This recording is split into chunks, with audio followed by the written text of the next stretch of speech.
Katakan hidupku dalam-Mu.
bersyukur dalam segala hal. Karena kita tahu kita punya Allah yang tidak pernah meninggalkan kita sendiri. Kita percaya apapun yang terjadi dalam hidup kita, firman Tuhan mengatakan satu lembar rambut kita jatuh itu harus dengan seizin Tuhan. Jadi apapun yang kita alami dalam hidup ini, percaya kita ada di dalam genggaman tangan yang beremas. Apapun Tuhan sanggup lakukan dalam hidup setiap kita. Jangan pernah putus harapan kepada Tuhan. Karena Dia Tuhan yang dahsyat, Tuhan yang besar, Tuhan yang luar biasa. Pastikan hidup kita ada di dalam genggaman tangan yang perkasa. Shalom saudara-saudara yang terkasih. Kita mau terus puji Tuhan. Siapa yang percaya bahwa Yesus kita baik? Haleluya. Haleluya. Lambaikan tangannya. Katakan Yesus itu baik. Selama-lamanya Dia baik. Ayo buat kita nyanyikan pujian. Tuhan Yesus baik.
Percaya bahwa memang memasuki tahun-tahun yang akan datang itu kalau orang dunia bilang tidak lebih baik, tapi kita yang memiliki Tuhan Yesus percaya hidup kita ada di dalam tangannya, tidak ada satupun yang perlu kita khawatirkan. Amin. Amin saudara. Mari kita nyanyikan lagi satu pujian sebelum kita mendengarkan firman Tuhan. Kita percaya bahwa Tuhan hadir di tengah-tengah kita. Ku yakin Kau hadir di sini. Kami mau menyembah Engkau Tuhan dalam roh dan kebenaran. Biar pujian penyembah terus ada di hati setiap kami Tuhan. Oh, haleluya. Terima kasih Tuhan. Kau hadir di tengah-tengah kami. Katakan, ku menyembah.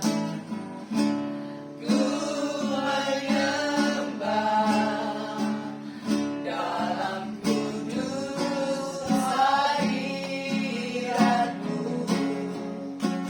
hampiri kata kasih karunia-Mu Bapa.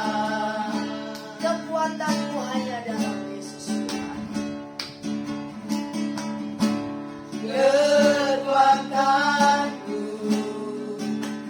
hanya dalam hadirat-Mu,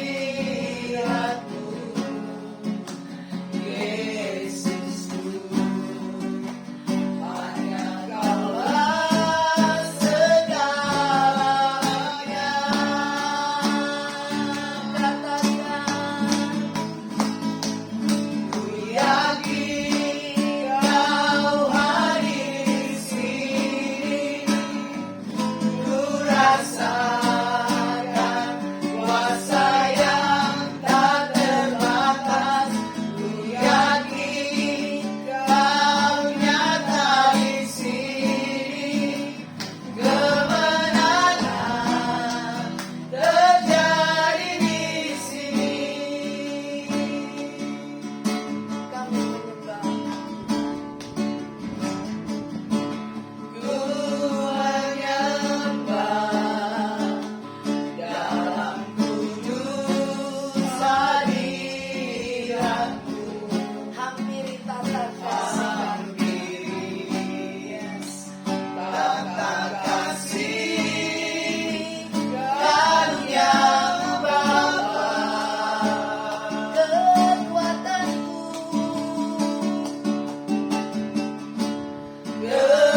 Kekuatanku hanya dalam hadirat-Mu. Katakan Yesus, Yesus, Kaulah segalanya.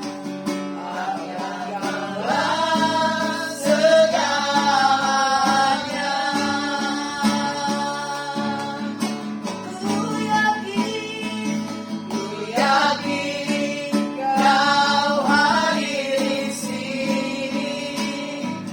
Ku rasakan kuasa yang tak terbatas. Ku yakin Kau nyata di sini. Kemenangan terjadi di sini. Ku yakin Kau hadir di sini. Ku rasakan kuasa yang tak terbatas. Ku yakin Kau nyata di sini. Kemenangan terjadi di sini. Ku yakin Kau hadir di sini. Ku rasakan kuasa yang tak terbatas. Ku yakin Kau nyata di sini. Kemenangan terjadi di sini. Katakan, ku yakin Kau hadir di sini.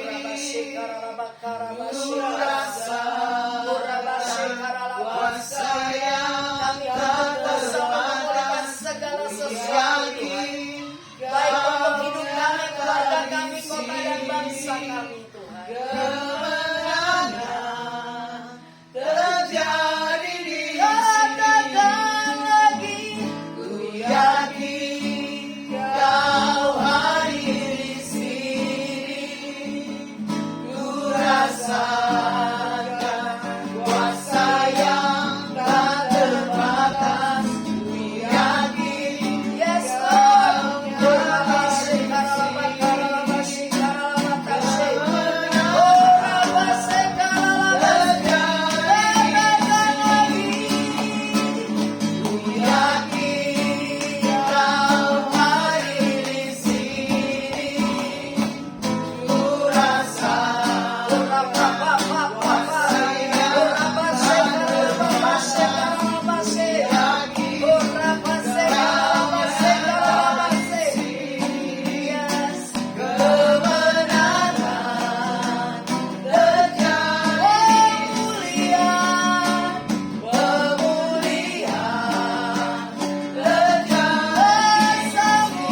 Ke kanan, ke kiri,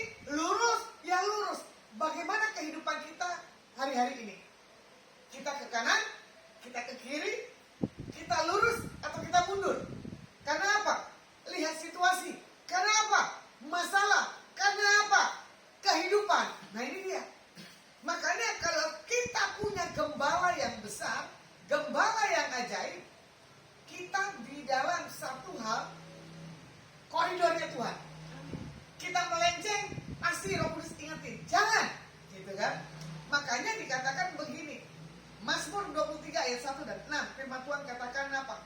Mazmur Daud, Tuhan adalah gembalaku, takkan kekurangan aku. Ia membaringkan aku di padang yang berumput hijau. Ia membimbing aku ke air yang tenang. Ia menyegarkan jiwaku. Ia menuntun aku di jalan yang benar oleh karena namanya. Sekalipun aku berjalan dalam lembah kekelaman, aku tidak takut bahaya, sebab Engkau bersertaku. Gadamu dan tongkatmu, itulah yang menghibur aku. Engkau menyediakan hidangan bagiku di hadapan lawanku. Engkau mengurapi kepalaku dengan minyak, pialaku penuh kelimpahan.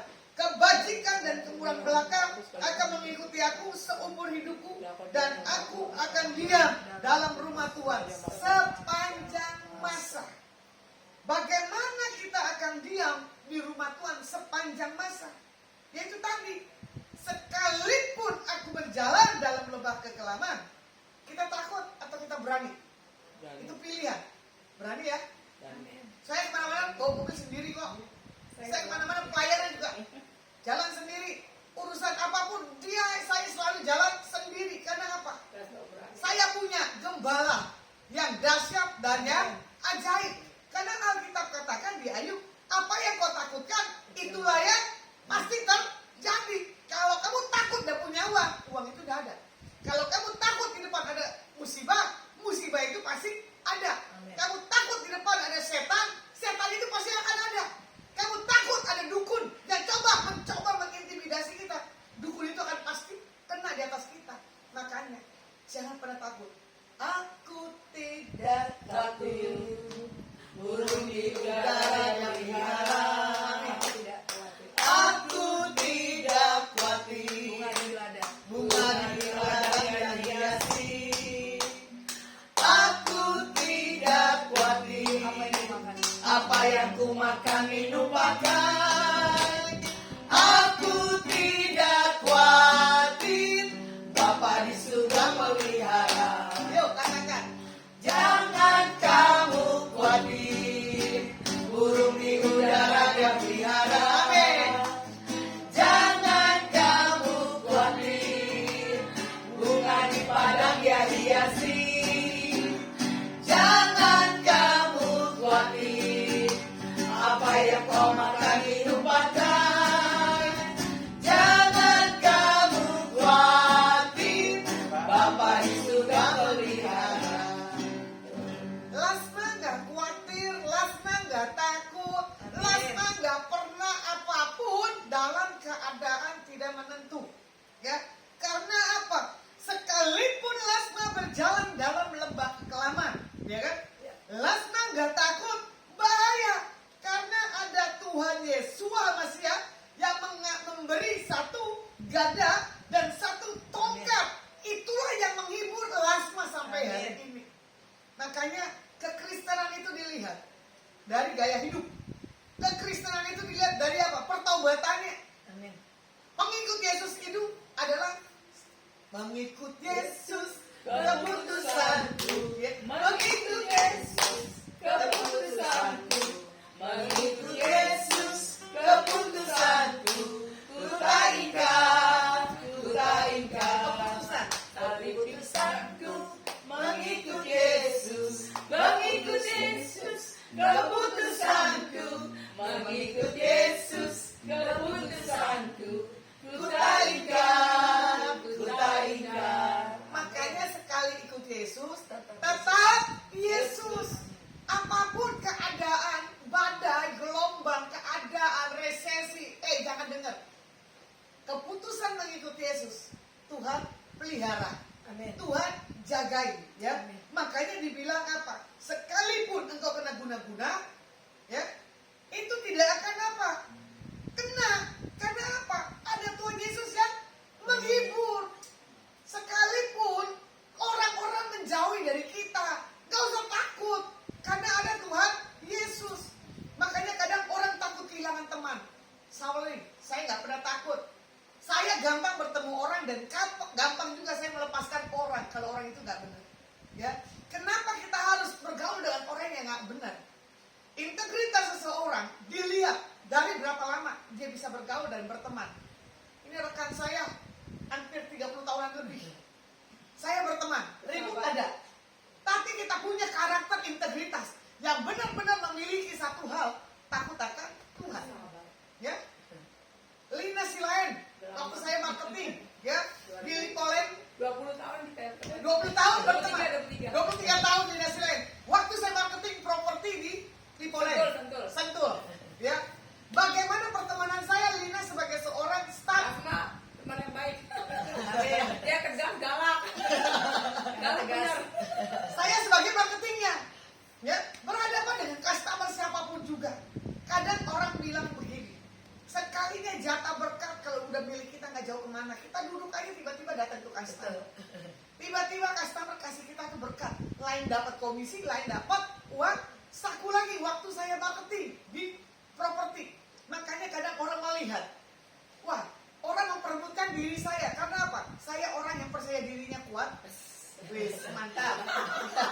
Pengakuan kan? Bukan percaya diri. Kamu orangnya baik, suka nolong. Jadi orang tuh suka sama kamu, bukannya percaya diri. Kamu juga percaya diri. Apa sebagainya?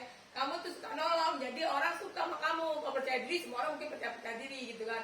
Percaya diri itu nggak semua dimiliki orang. Tapi kamu suka nolong, belum tentu semua orang bisa loh nolong orang. Ya kan? Iya kan? Bener nggak? Tapi Orang kalau lagi pada saat senang banyak orang temennya, tapi udah susah mau nggak dia? Nah itu Asma tuh teman orang miskin, orang kaya, dia temannya semua. Ya kan waktu yang kamu bilang ada orang mau melahirkan, kamu tolong teman orang nggak punya kan? Itu aku lihat juga. Nah, itulah bukti nyata. Ya. Makanya DNA ketemu DNA yang sama. DNA kita tuh darah Tuhan Yesus Masiah. Kita ini darah Yesus Masiah. Kalau karakter Yesus Masiah memberi perhatian, peduli, bahkan Tuhan Yesus Masiah bisa juga marah di atas orang-orang apa? Farisi dan orang Saduki. Kita harus melihat gambar gembala kita ini seperti apa. Makanya kalau Tuhan Yesus Masiah menyentuh orang ke bawah tanpa melihat waktu. Makanya di Timotius saya dikatakan apa? Siap sedia dalam segala waktu. Baik tidak baik waktunya. Tapi kalau handphone saya mati, telepon pun nggak akan bisa. Ya, tapi kalau telepon saya on, apapun pasti akan saya bertindak. Apapun saya pasti akan datang. Contoh semalam saya pulang jam berapa? Ada tamu saya dari Surabaya, bawelnya luar biasa. Ibu udah tidur belum? Katanya. Saya baru jawab sampai di rumah jam 12 belum. Ini baru mau istirahat. Kok ibu malam-malam masih pelayanan? Loh, Tuhan Yesus aja masih 24 jam. Ya dah. Buat meletakkan kesaksian ya. Sini duduk. Iya. Kalau mana kelihatan? Ya, Pak. Kalau Asma dibilang kata jadi jam 2 ya itu ya. Cerita dia telepon masih on. Saya kesaksian nih, itu 20 tahun yang lalu waktu papa saya lagi di rumah sakit. Itu nggak pernah akan saya lupakan. Saya kesaksian gini. Pada waktu itu papa saya itu dia sudah istilahnya belum apa ya, udah nggak bisa bergerak ini lagi. Terus kayak gitu dia Asma bawa hamba Tuhan. Dia jam berapa ya? Jam 10:30. Saya tahu hamba Tuhan ini dia punya karunia berdua dan karunia berbahasa roh. Dan mereka berdoa untuk kita sekeluarga. Intinya mereka berdoa dan dapat sesuatu memang benar tepat. Yang saya herani, dia Asma seorang diri. Dia itu nggak bawa motor, nggak bawa mobil. Udah gitu dia berdoa berbahasa roh dari jam berapa ya? Jam 11 sampai jam 1:30 pagi. Jam 1:30 pagi. Saya ingat, saya nggak akan lupa. Jam 1:30 pagi. Dan saya juga sampai itu saya bilang dikasih ongkos.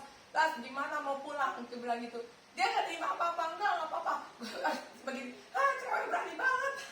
Dia bilang cewek berani banget itu berapa puluh tahun lalu. Dan dia berani apa ya, untuk pulang sendiri gitu. Dan itu tidak akan pernah lupakan. Makanya saya bilang dia bukannya sifatnya apa ya, jadi tapi dia mau suka nolong untuk orang lain. Nah itu yang saya lihat sampai saat ini.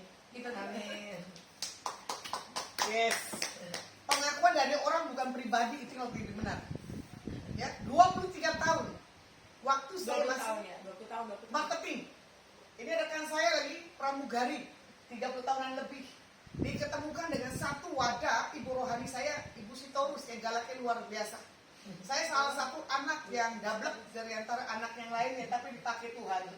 Herod beda dengan orang ini. Orang Lembut, ini ya, lembut. lembut dan orang ini suka Iya. doa berjam-jam. Saya nggak betah duduk berjam-jam.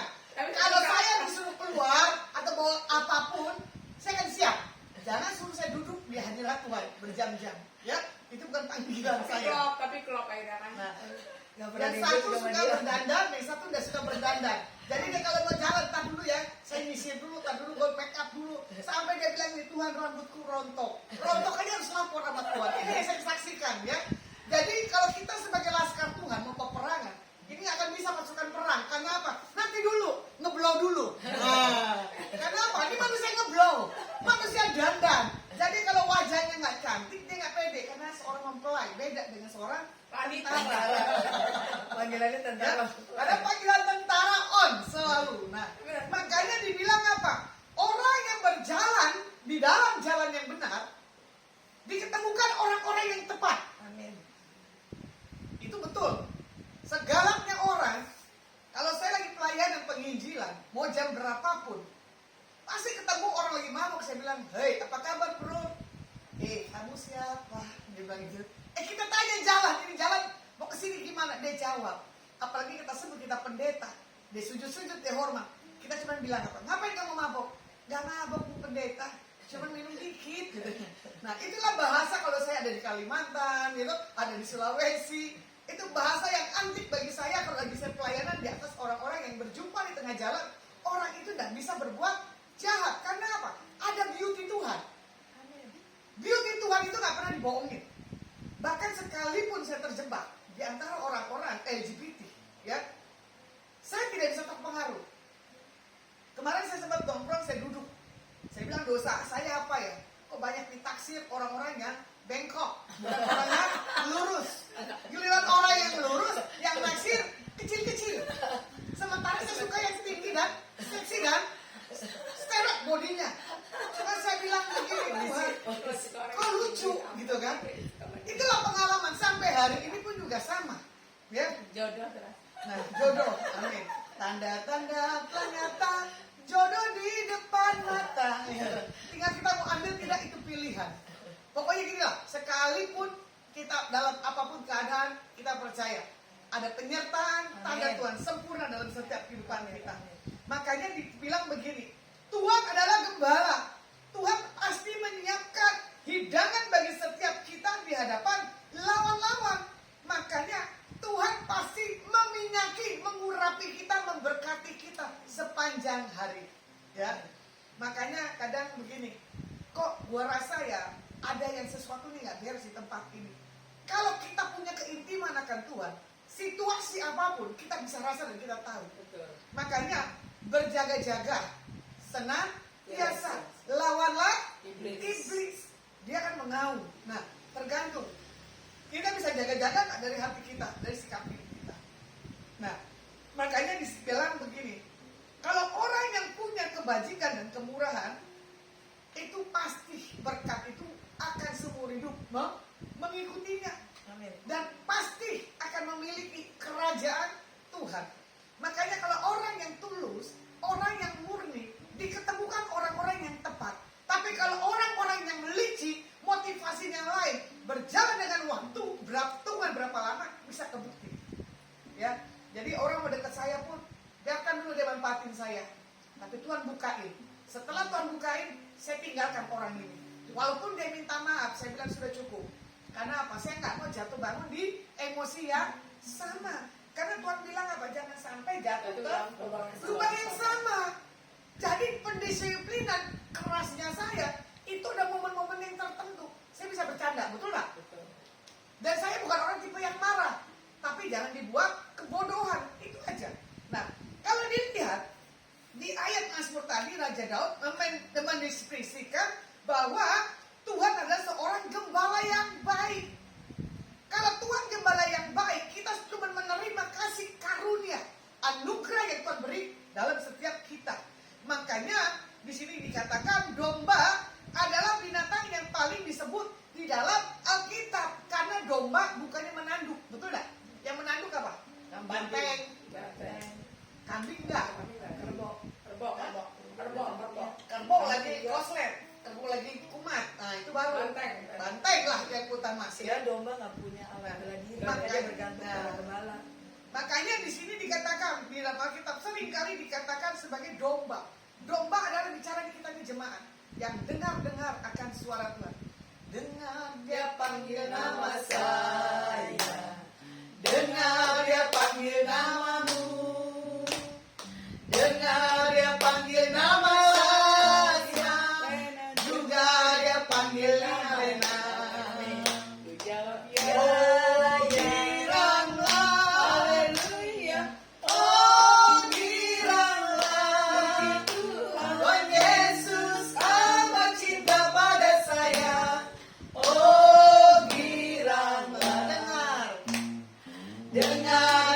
panggil nama Lena, dengar dia panggil nama Bulina Lena Eli, dengar dia panggil nama Lena, juga dia panggil nama Lena. Oh giranglah, haleluya. Oh giranglah, Tuhan Yesus amat cinta pada saya. Oh giranglah, ku jawab ya, ya, ya.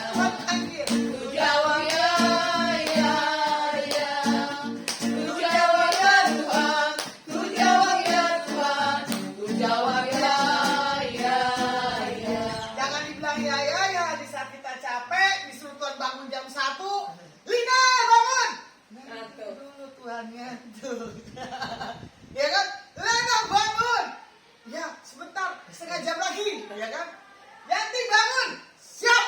Bentar. Dandan dulu. Kalau dia mau ngadep Tuhan, dandan dulu. Gosok gigi, sisir rambut. Saya nggak akan gosok gigi, saya nggak akan duduk kerat. Sisir rambut. Di saat Tuhan bangunin saya langsung ready duduk. Saya cuma memuji dan menyembah, mengagungkan nama Tuhan. Setelah itu saya tidur lagi, tidak apa-apa. Tapi kalau tiba-tiba Tuhan bilang, Lasma bangun, saya bangun lagi. Saya bilang, Tuhan ada apa? Kejadian apa? Sampai kamu bangun, saya bisa 2-3 kali. Nah, kalau Tuhan sudah bangunin saya 2-3 kali, itu satu tanda bagi saya, itu bahaya. Tidak boleh tidur.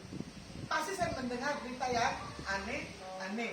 Nah, demikian juga Yesus ya, digambarkan sebagai domba Tuhan yang dikorbankan di atas salib sebagai korban penebusan dosa setiap kita anak-anak Tuhan. Makanya referensi tentang domba saat Abraham muncul ya, mengorbankan anaknya, yang di kitab Kejadian dikatakan apa? Abraham tidak mengasihi anaknya karena Abraham apa? Mencintai kan Tuhannya. Anaknya cuma diminta itu sebagai tanda pengujian, tanda tes Abraham lebih cinta Tuhan atau anaknya. Kalau mau dilihat di saat di Gunung Moria ya, di situ juga muncul domba ya. Kita bisa melihat tulas 10 juga di mana malaikat maut melewati rumah-rumah yang ditandai dengan darah domba yang disembelih. Tanda bahwa ada tanda darah Tuhan Yesus Masias, berarti ada perlindungan. Jadi apapun tidak akan bisa masuk ke tempat ada tanda darah Yesus Masias. Nah, apa yang kita pelajari dengan karakteristik domba? Yang pertama, domba adalah hewan yang cenderung berkelompok. Karena secara psikologis ya begitu. Kenapa? Domba nggak suka sendiri. Ya nggak? Makanya domba adalah selalu bergerombol. Ya sama nih seperti kita bergerombol. Ya. Siapa yang suka menyendiri berarti bukannya domba. Tapi saya sementara lebih suka yang menyendiri. Karena apa? Butuh tempat pengasingan. Makanya domba juga punya kecenderungan mengikuti gaya dari domba yang lainnya. Makanya tinggal diperintahkan aja. Kalau seorang gembala, ya kan, sudah memerintahkan domba yang satu, pasti yang lain tinggal mengikut. Ayam begitu enggak? Iya. Enggak juga. Bebek. Nah, betul. Bebek mengikuti. Ada lagi nggak gambarannya? Kucing enggak. Kucing nggak? Itu kucing liar. Makanya domba kecenderungan berkelompok untuk melindungi diri dari berbagai macam mangsanya. Makanya hari-hari ini seperti Ibrani 10 ayat 25. Jangan tinggalkan pertemuan-pertemuan ibadah sejati yang dibiasakan bagi setiap kita. Karena apa? Pertemuan-pertemuan ibadah sejati adalah menaikkan doa, puja dan penyembahan. Beban kita apa? Apa yang mau kita terobos? Apa yang mau kita kerjakan dan lakukan? Contoh tadi ini teman sebelum streaming dia diskusi. Lagi nge-play visa mau ke Aussie. Siapa yang mau kasih? Wih, keren sekali mau ke Aussie. Ke Aussie cuma mau ikut apa? Walk, pray, assembly. Berdoa sampai ke Australia. Ya kan? Karena mewakili Indonesia. Jaringan ya? Dari my home. Ya. Jadi rekan saya ini mewakili daripada my home. Nge-play Australia katanya susah. Makanya katanya tuh peperangan. 3 hari ya? Gampang. Enggak, berapa hari? Rencananya sih. Enggak, peperanganmu berapa hari? Oh, di sananya 3 hari sih kayaknya. Kemarin doa disentuh 3 hari. Supaya apa? lolos apply visa ke Australia, suaranya sampai habis. Bayangin ya, mau nge-play aja mesti berdoa. Gampang. Harusnya dengan pujian dan penyembahan aja boleh. Itu mah Karena bukan doa buat kepelai. murahan Tuhan, Bukan ya kan? kepelai. Ku ada sampai hari ini. Di SEC. Nengking semua penghalang-penghalang untuk berangkat. Benar dong, Mbak? Itu kan peperangan. Supaya apa? Orang yang mengetes, orang yang membuat kita lakukan apa? Lolos. Cuman masalahnya begini. Uang. Ya, itu dia. Uang.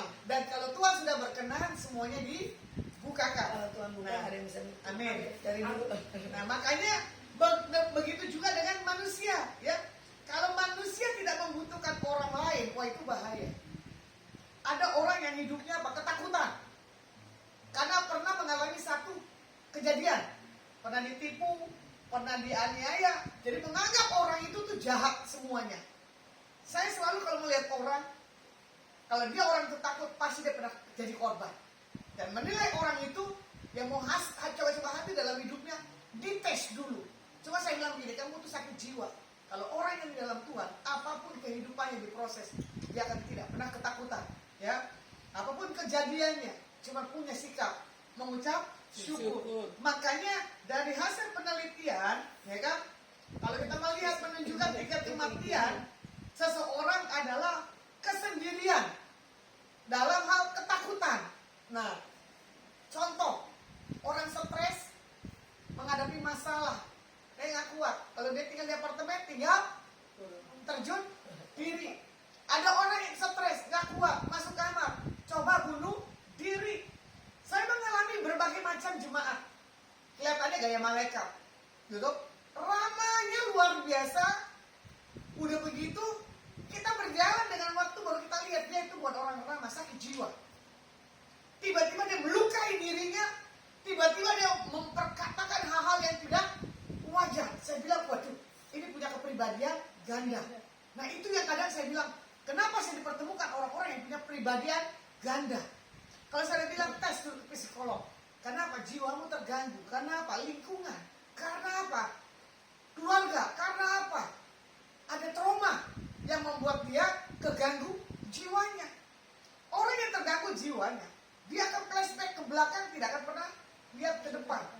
Orang yang ketakutan, selalu dia tidak akan bisa tidur dengan tenang. Orang yang selalu stres adalah orang yang selalu khawatir buat yang ke depan. Contoh, saya memperhadapkan berapa kali ini dengan jemaat yang membuat saya ini jengkel. Apa-apa, bu doa. Saya bilang supaya saya bukan didukun. Bukan saya nggak mau berdoa. Andalkan Tuhan dalam setiap kehidupanmu. Kita harus belajar. Hidup kita ini hanya bergantung kepada Tuhan, bukan kepada hamba Tuhan. Sebentar-sebentar minta doa. Karena apa? Gak bisa. Makanya saya bilang, kalau kamu gak bisa sendiri, cari teman yang bisa diajak untuk berbicara.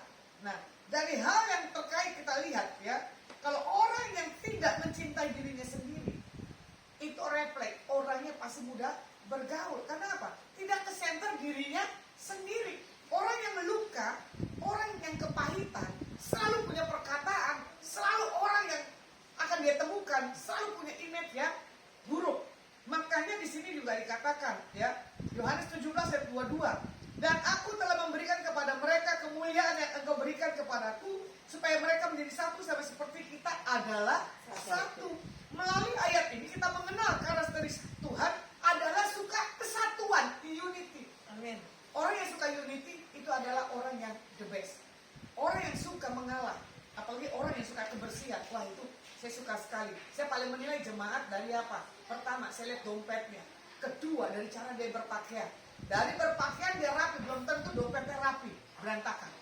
Kalau saya tersusun tuh dari 1.000, 2.000 sampai 100.000. Makanya orang akan melihat barang-barang yang ada di saya itu tersusun dengan rapi. Itu karakteristik orang yang punya satu hal, integritas, kerapian dan kebersihan.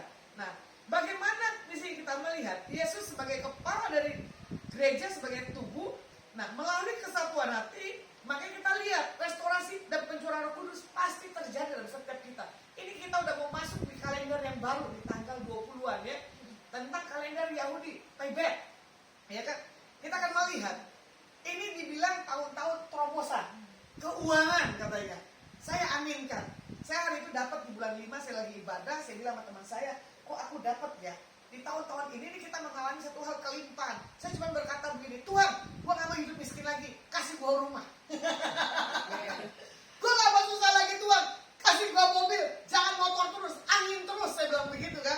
Saya bilang begini, keuangan datang. Tapi bukan menjadi satu hal mamon. Amin. Karena kalau mau dilihat, di saat kita butuhkan, Tuhan ada.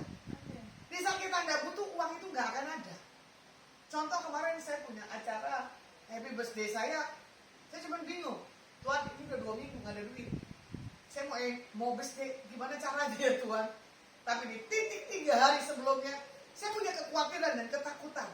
Tapi dengan cara Tuhan yang ajaib, Tuhan bisa kirim-kirim orang tepat. Akhirnya apa? Semua berjalan dengan baik. Semua baik.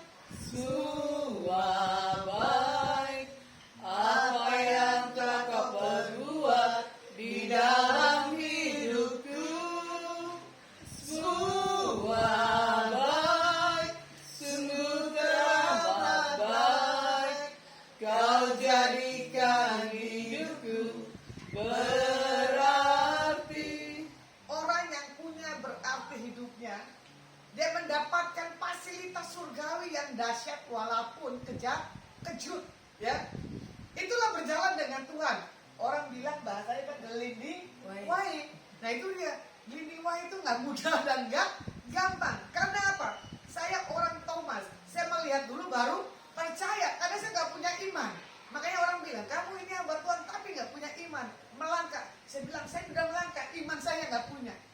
Kan orang bilang apa? Tumpangin tangan dulu mau rumah, pasti rumah itu ada. Udah gue tumpangin tangan berkali-kali, rumah itu belum ada. Udah gue tumpangin tangan itu mobil berkali-kali, mobil itu belum ada. Kita punya berkat, tapi bukan buat kita. Tuhan bilang kasih buat orang itu. Makanya kadang orang benci lihat saya. Kenapa sih Bu hidupku suka memberi? Karena apa? Memberi itu satu gaya karakter daripada Tuhan Yesus. Orang yang pelit itu bukan pengikut Kristus, bukan gaya daripada Tuhan Yesus. Kadang orang melihat dan nggak masuk surga. Nah itu dia, orang pelit nggak masuk surga. Kadang orang melihat upah yang saya dapat, dia bilang apa? Kamu harus menghemat. Sementara lagunya apa? Ya saya lapangkanlah kemah-kemahmu, ya kan? Bentangkan, jangan menghemat. Orang yang menghemat nggak akan dapat apa-apa. Makanya kadang saya bilang begini, orang kaya bodoh kalau dia menghemat. Orang kaya pelit bodoh. Ujung-ujungnya apa? Rumah sakit. Ujung-ujungnya apa? Habis begitu dia tidak menikmati segala sesuatunya. Makanya kalau kita mau lihat ya, sekarang ini adalah kita melihat kita harus mengandalkan Tuhan dalam setiap kehidupan kita. Dan kita bersekutu kepada Tuhan lebih dan lebih lagi. Lebih dalam lagi ku rindu Kau Tuhan, lebih dari segala yang ada. Lebih dalam lagi ku cinta Kau Yesus, ku mengasihi. Kalau kita punya gembala yang dahsyat, kita lebih dalam lagi mengasihi Tuhan di atas segala apapun juga. Makanya rumah Tuhan adalah rumah doa. Rumah Tuhan adalah rumah keintiman, berkasih-kasihan kita dengan Dia, berkomunikasi kita dengan Dia, apapun yang sedang kita gumulkan. Nah, melalui doa kita berhubungan intim dengan Tuhan. Melalui pujian dan penyembahan kita punya intim dengan Tuhan. Kita punya aksi sosial, kita punya hubungan intim dengan Tuhan. Karena Tuhan bilang apa?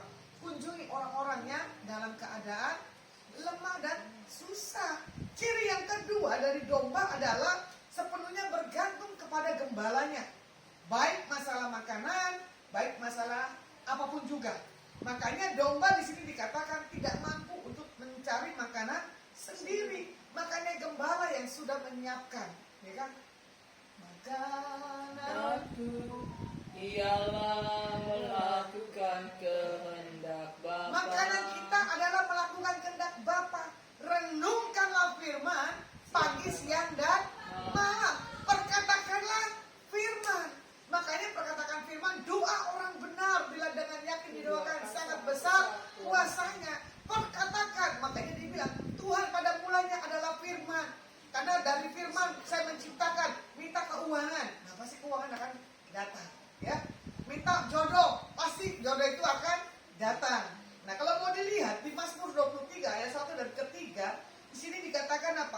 membaringkan aku di rumput yang hijau. Artinya Tuhan memberikan damai sejahtera di saat kita beristirahat. Dan Tuhan berjanji dia akan membaringkan kita di padang rumput yang hijau. Artinya kita tidak perlu khawatir, ya. Karena Tuhan akan memberikan kita damai sejahtera, keamanan, dan kita punya istirahat yang damai. Makanya air juga di sini melambangkan Roh Kudus. Bagaimana saat Tuhan membimbing kita ke air yang tenang? Artinya apa? Tuhan memberi satu hal, tuntunan Roh Kudus dalam setiap kehidupan kita. Ya, di Yohanes 7 ayat yang ke-37, di Mazmur 23 ayat yang ketiga juga dituliskan apa? Ia menyegarkan jiwaku, artinya memulihkan sesuatu atau mengembalikan kondisi kita semula. Ya, bagaimana ciri yang ketiga? Domba adalah membutuhkan arahan atau panduan dari gembalanya. Kita melihat Tuhan selalu menuntun kita, karena itu kita harus mendengarkan Tuhan dan mengandalkan Tuhan sepenuhnya. Makanya kalau dilihat domba memiliki penglihatan ke samping dan ke belakang daripada kita memandang ke depan. Nah, kita di sini dibutuhkan tuntunan seorang gembala, yaitu kita ke depan. Jangan bandingkan penglihatan kita dengan pendengaran yang bukan daripada Tuhan. Makanya Tuhan minta untuk setiap kita harus mengikuti Tuhan. Nah, untuk kita mengenal Tuhan, kita harus belajar intim dengan Tuhan melalui apa? Doa, pujian, penyembahan, baca Alkitab, dan puasa. Nah, bagaimana ciri selanjutnya? Domba adalah tinggal bersama dengan gembalanya. Makanya aman, tenang, gak takut, ya. Nah, makanya di sini juga Tuhan mengajarkan bahwa Tuhan membuat satu hal, tempat perlindungan, ya kan? Allahku yang kupercayai, kota benteng perlindungan. Nah, maaf, pada saat malam hari biasanya serigala biasa mengintai untuk memangsa dombanya, tapi ada gembala yang menjagai setiap kita. Makanya seorang gembala adalah bertugas menjaga domba-dombanya. Makanya saya gak pernah takut. Apapun keadaan situasinya, pasti ada penjaga Tuhan dan malaikat. Makanya tongkat dan gada adalah bentuk bagaimana Tuhan membantu setiap kita kepada satu tuntunan yang benar. Nah, di sini juga dikatakan, ya, kita bersandar bukan kepada kekuatan sendiri, tapi jangan kita membatasi kuasa Tuhan. Kalau dilihat Mazmur 23, ya, 1 ayat yang ke-6, saya rangkum tentang Tuhan sebagai gembala yang baik. Berarti yang pertama Tuhan menyediakan, ya kan, dan takkan kekurangan aku. Yang kedua adalah menikmati, membaringkan aku di rumput hijau. Yang ketiga adalah damai, membimbing ke air yang tenang. Yang keempat, pemulihan, menyegarkan jiwa. Yang kelima adalah tuntunan, menuntun ke jalan yang benar. Keenam adalah penjagaan, tidak takut dalam lembah kekelaman. Yang ketujuh, menenangkan dengan gada dan tongkat. Yang kesembilan, melalui pengurapan, mengurapi dengan minyak. Yang ke-10, kelimpahan. Nah, makanya dibilang apa? Pialaku berlimpah. Nah, makanya orang kadang begini, mengurapi itu kepala, boleh juga mengurapi itu dahi, ya, supaya ada kekuatan, ada kemampuan. Nah, di sini juga tentang apa? Keyakinan bahwa seumur hidup penuh dengan kemurahan Tuhan, nah, kebajikan. Makanya yang ke-12, melekat dengan Tuhan, tinggal bersama dengan Tuhan. Tuhan adalah gembala kita yang baik. Makanya jangan pernah kita takut dan jangan kita pernah khawatir untuk apapun juga, ya. Sekalipun aku dalam lembah gelap, ku tak takut, bakal besertaku. Sekalipun badai topan datang menerpa, ku tak gentar, bakal di sisiku. Aku percaya berkat-Mu atas aku percaya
Kami serahkan presiden dan wakil presiden kami ke dalam tangan-Mu. Biar takut Tuhan, tuntunan tiang awan, tiang api-Mu di atas presiden kami. Kami katakan shalom-Mu di atas 34 provinsi. Sukacita, damai yang daripada Engkau memenuhi bangsa kami Indonesia.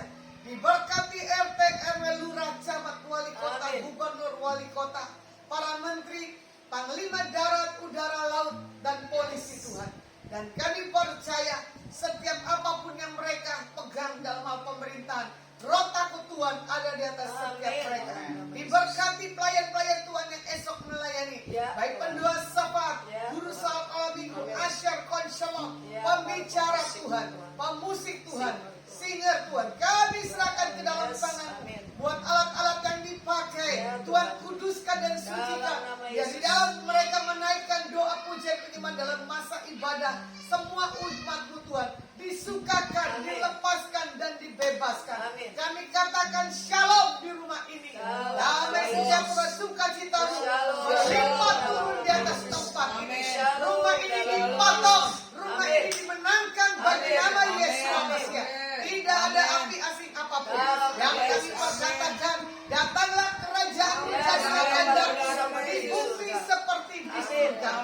Diberkati Bobby, diberkati Bayanti, diberkati Lasma, Lena, Lina, Deliana, seluruh umat yang menyaksikan dan yang mau live streaming yang tidak kami bisa siaran ulangnya juga Tuhan. Diberkati nama Tuhan Yesus Hamasiah dipermuliakan. Kalau kami akan pulang, kami mengangkat kedua tangan kami di hadapan Engkau Tuhan. Pulanglah dan bawalah berkat yang terbaik yang datang dalam nama Bapa, Putra dan Roh Kudus dalam persekutuan yang manis mulai hari ini sampai selama-lamanya. Biar apa yang kalian pegang, kalian sentuh, dikerjakan Yesus Hamasiah berhasil. Yang sudah terima berkat Tuhan dan percaya, sama-sama katakan amin. Kiranya Engkau memberkati aku berlimpah-limpah dan memperluas daerahku,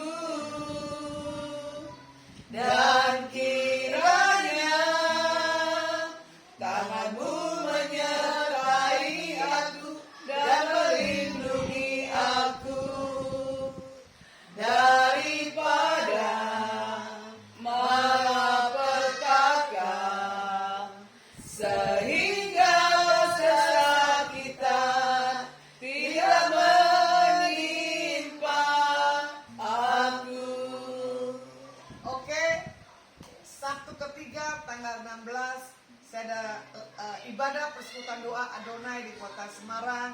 Bagi setiap pemirsa maupun siaran ulang yang nanti menyaksikan mau tergabung di ibadah Adonai Ministry, ada di Menara Doa Polux, yaitu Mall Paragon. Tanya security sana, mereka tahu. Saya dari kota Jakarta menyapa yang menyaksikan siaran live langsung, sama-sama katakan God bless you.